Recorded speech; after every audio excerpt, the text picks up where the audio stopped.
Hello, in this video I'm gonna show you how to change the brightness on HP Pavilion 15.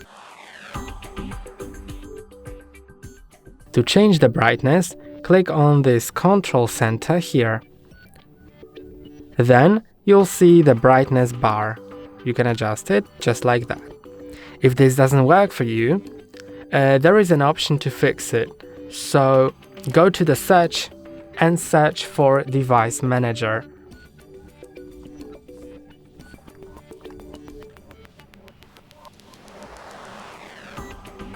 Then in Device Manager, go to Display Adapters and make sure that both of them don't have a down arrow symbol next to them.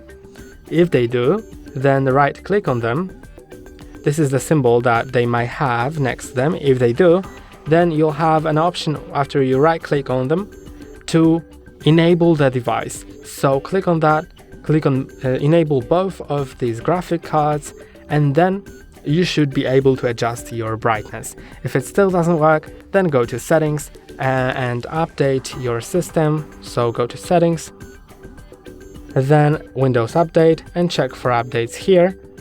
And after they are installed, reboot your laptop and try going to the Device Manager again and enabling it again, and then it should work. That's all for today. Don't forget to like and subscribe. See you next time.